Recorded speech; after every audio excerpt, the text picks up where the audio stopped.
একটা গণ আন্দোলনে পরিণত করা। এটা বর্তমান সরকার যেমন আমরা আরো রূপ দিয়েছি, এটা আন্দোলনের রূপ দিয়েছি।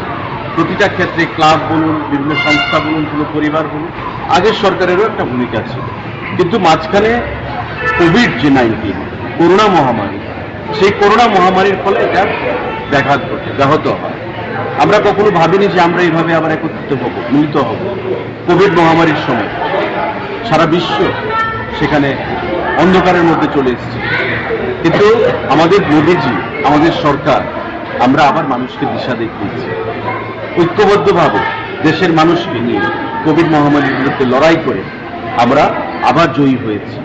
তো স্বাভাবিকভাবে কোভিডের পর আবার ত্রিপুরা রাজ্যে হারিয়ে যাওয়া যে আন্দোলন, এই সংস্কৃতির রক্তদানকে নিয়ে যে ঐক্যবদ্ধ প্রচেষ্টা, সেটা আবার আমাদের মাননীয় মুখ্যমন্ত্রীর নেতৃত্বে আমরা আবার শুরু করেছি। এবং তারই অঙ্গ হিসেবে আপনারা দেখেছেন যে দানের মাধ্যমে, রক্তদানের মাধ্যমে এখন কোনো শুভ কাজ সূচনা হচ্ছে।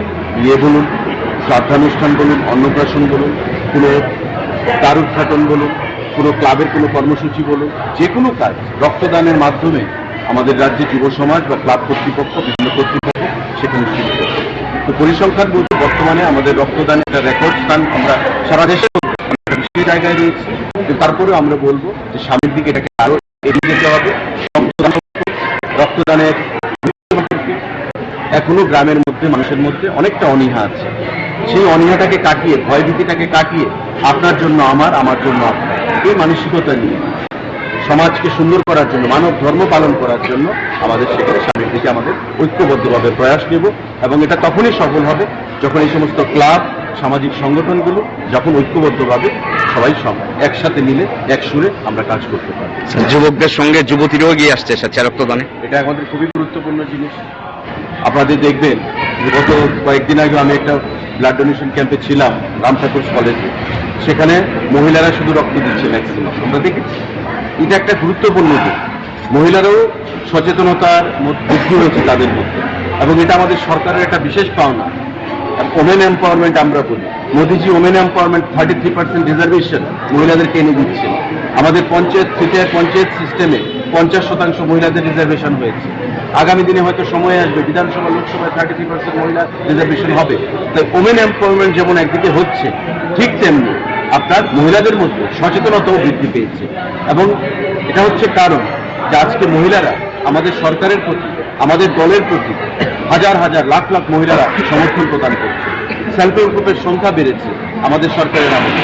যেখানে 6,000 7,000 সেলফ হেল্প গ্রুপের সংখ্যা ছিল বিগত সরকারের আমলে, আজকে 52,000 এসে দাঁড়িয়েছে আমাদের সরকারের আমলে।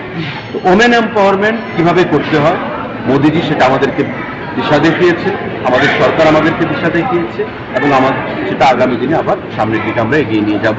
এটাই আমাদের প্রতিজ্ঞা করতে হবে। Thank you sir.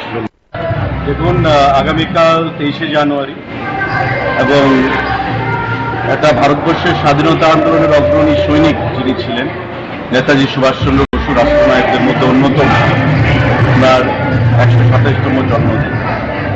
এবং এই উপলক্ষে বরাবরই চরিলামস্থিত একটা প্রসিদ্ধ ক্লাব নেতাজি সংঘ, তারা বিভিন্ন কার্যক্রমের আয়োজন করে থাকে।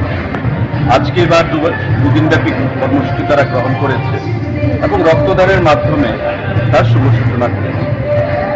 যেটা নেতাজি বলেছিলেন যে you give me blood, I will give you freedom.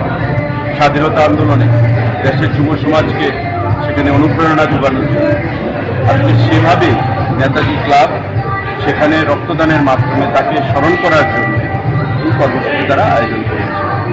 বার্তা একটাই থাকবে যুব সমাজের কাছে, যে যাতে স্বামীজি, নেতাজি, তারা যে পথ আমাদেরকে দিশা দেখিয়েছে, এবং জাতীয়তাবোধ, দেশপ্রেম আজকের দিনে, আজকের সময়ে মূল কথা। এবং সেটা আমাদের মোদিজিও বলে যে সবচেয়ে পহলে দেশ, उसके बाद পার্টি, उसके बाद ব্যক্তি। তো সবার আগে থাকবে দেশ, এবং দেশকে যদি ভালোবাসা না দেয়, দেশের প্রতি যদি শ্রদ্ধা, ভালোবাসা না থাকে, তবে কোনো অবস্থাতে একটা যুব সমাজের যারা আমাদের সদস্যরা রয়েছে, তারা কোনো অবস্থাতেই সামনের দিকে এগিয়ে যেতে পারবে না। তা আমার আহ্বান থাকবে, দেশকে ভালোবাসা, নেতাজি, স্বামীজি, তাদের আদর্শে অনুপ্রাণিত হয়ে বন্ধুত্বপূর্ণ সম্পর্ক স্থাপন করে যাতে সমাজ বিপথে পরিচালিত না হয়। নেশার যে ছোবল তার থেকে যুব সমাজকে রক্ষা করা, নিজেকে রক্ষা করা এবং আশেপাশে বন্ধু বান্ধব প্রত্যেককে রক্ষা করা, যেটা আমাদের মাননীয় মুখ্যমন্ত্রী এবং আমাদের সরকার যে বিষয়ে আমরা কাজ করছি, নেশা বিরোধী অভিযান এবং নেশার বিরুদ্ধে যুদ্ধ ঘোষণা করে সেদিকে কাজ করা, সেটা আজকের দিনে খুবই গুরুত্বপূর্ণ। কারণ সব থেকে বড় সম্পদ হচ্ছে মানব সম্পদ, হিউম্যান রিসোর্স। মানব সম্পদ যদি নষ্ট হয়ে যায় তবে আমাদের দেশ নষ্ট হয়ে যাবে, অন্ধকারে চলে যাবে। আর মানব সম্পদের সবথেকে গুরুত্বপূর্ণ যে মেরুদণ্ড বা ব্যাকবোন আমি বলবো সেটা হচ্ছে যুব সমাজ।